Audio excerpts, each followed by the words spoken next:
సరైన ఉద్యోగాలు దొరక్క నిరుద్యోగులు అల్లాడుతూ ఉంటే నోట్ల కట్టలు విసిరి కుర్చీల్లో కూర్చుని అధికార దర్పం వెలగబెడుతున్నారు ఫేక్ గాళ్లు. నకిలీ సర్టిఫికెట్లతో మేనేజ్ చేసి ఫ్యామిలీలో కొలువులు కొట్టేసి స్థానికుల నోట్లో మన్ను కొట్టారు. భూపాలపల్లి కేటీపీపీలో ఏకంగా 80 మంది అనర్హులు తిష్టవేసి ఉద్యోగాలు చేస్తున్నారు. వారి పేర్లు ఊళ్లతో సహా అక్రమాల చిట్టా ఎన్టీవీ చేతికి చిక్కింది. అక్రమార్కులకు అడ్డాగా మారిన కేటీపీపీలో కొలువుల కోసం అడ్డదారులు తొక్కిన తీరుపై బిఎలర్ట్ స్పెషల్ రిపోర్ట్.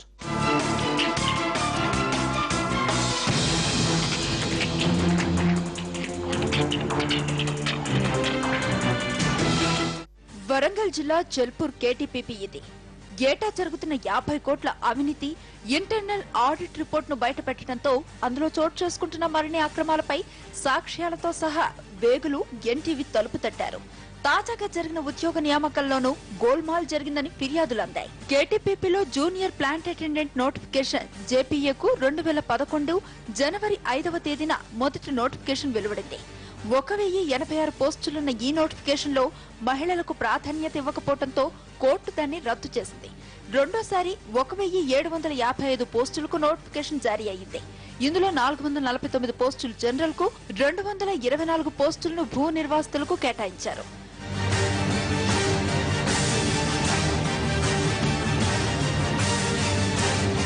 ప్లాంట్ దాదాపు 800 ఎకరాల్లో ఉండగా అవన్నీ విలువైన వ్యవసాయ భూములే. అత్యవసర ధరకు భూములను కొనుగోలు చేసిన సర్కార్ స్థానికులకు, భూ నిర్వాసితులకు ఉద్యోగాలను ఇస్తామని హామీ ఇచ్చింది. దీంతో భూములు పోయినా ఇంటికో ఉద్యోగం వస్తుంది కదా అని ఆశపడ్డ నిర్వాసితులకు మొండి చేయి చూపారు. భూములు పోయి ఉద్యోగాలు రాక రెంటికి చెడ్డ రేవడ్లా మారావని బాధితులు వాపోతున్నారు. మాకు ఇప్పటి వరకు మేము చెప్పే సమస్యను ఎన్నోసార్లు సామరస్యంగా కానీ పర్సనల్గా పోయి మా విలేజ్ పోయి చెప్పడం కానీ ఆఖరి ధర్నా రూపకంగా కూడా మా నిరసన వెలుగుస్తే వాళ్ళు ఇప్పటివరకు మాకు అంటే సానుకూలంగా స్పందించారు. ఉద్యోగం అనేది తాత్కాలికంగానే ఇచ్చడం జరుగుతుంది. ఇప్పటివరకు పర్మనెంట్ ఉద్యోగాలలో 50% అంటే ఈ పర్సెంట్ అనేది అప్పుడు చెప్తే ఈ ల్యాండ్ చేయడం జరగపు. అదును చూసుకుని అక్రమార్కులు కేటీపీపీ ఉద్యోగాల్లో కొలువు తీరారు. ఖమ్మం, కరీంనగర్, రంగారెడ్డి, నిజామాబాద్, ఆదిలాబాద్ జిల్లాలకు చెందిన కొందరు వరంగల్ జిల్లాలో చదివినట్లుగా సర్టిఫికెట్లను పుట్టించారు. దొంగ ధృవీకరణ పత్రాలతో 80 మంది సర్కార్ సొమ్మును తింటున్నట్లుగా ఎన్టీవీ ఆధారాలను సేకరించింది. అక్రమార్కుల గుట్టు విప్పాలనే ఆకాంక్షతో అర్హులకు న్యాయం జరగాలని ఇన్వెస్టిగేషన్ మొదలుపెట్టింది.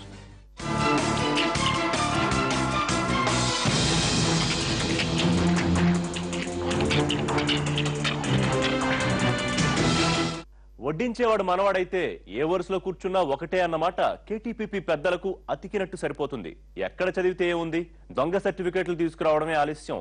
ముందు వెనుక ఆలోచించకుండా ఎలాంటి ఎంక్వైరీలు చేయకుండానే అనర్హులను ఉద్యోగస్తులుగా చేసేశారు కొందరు అధికారులు. ఇదంతా తెలుసుకున్న నిర్వాసితులు, అర్హులైన వారు ఊరుకుంటారా?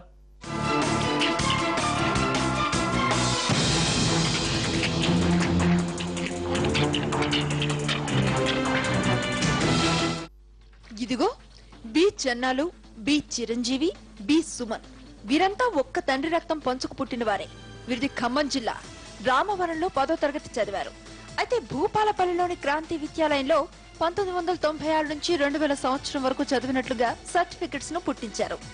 ఇంత గట్టిగా ఎలా చెప్పగలుగుతున్నామంటే చెన్నాలు, చిరంజీవి, సుమన్ ఖమ్మం జిల్లా రామవరంలో చదివిన సర్టిఫికెట్స్ ను ఆధారాలతో సహా ఎన్టీవీ టీం సేకరించింది. ఆ ముగ్గురు అన్నదమ్ములే కాదు, ఇలాంటి వాళ్ళు ఇంకా చాలా మందే ఉన్నారు. అందులో నకిలీ అభ్యర్థులు ఉన్నారని గుర్తించి కేసులు వేసిండు.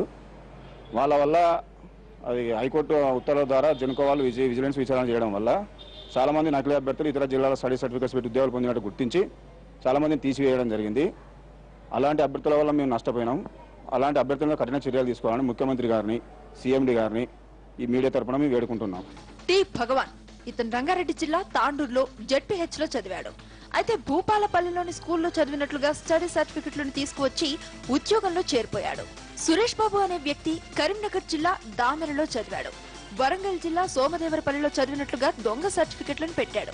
ఇలా మొత్తం 63 మంది అక్రమంగా కేటీపీపీలో పాగా వేశారు.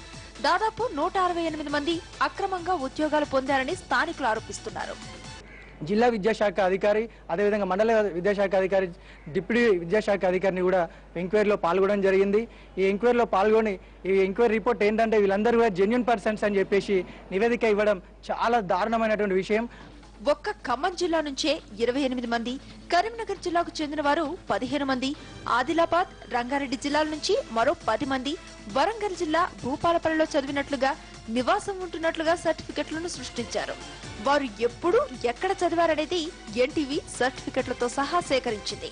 ఈ టోటల్ ఎపిసోడ్ లో ఫేక్ సర్టిఫికెట్లు ఇవ్వటంలో విద్యాశాఖ అధికారులు, రెవెన్యూ అధికారుల పాత్ర ఉంది.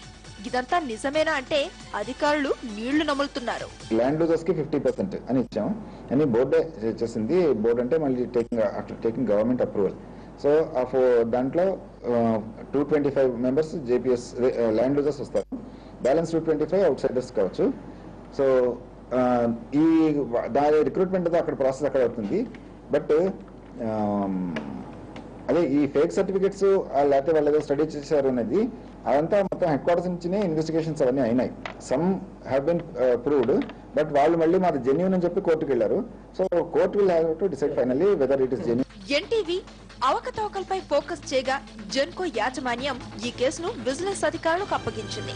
అప్పటి విజిలెన్స్ జీఎస్పీ సురేంద్రనాథ్ భూపాలపల్లి, ఘనపురం మండలాల్లోని అన్ని పాఠశాలల్లో తనిఖీలను జరిపి 63 మంది నకిలీ అభ్యర్థులని నివేదికలు ఇచ్చారు. వారిని జాబితా నుంచి తొలగించారు.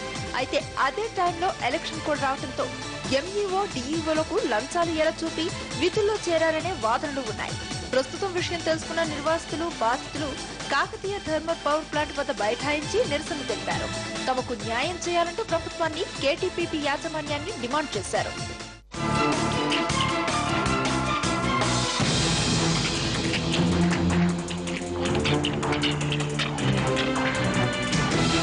మరిన్ని కథనాలు చూసే ముందు మరో బ్రేక్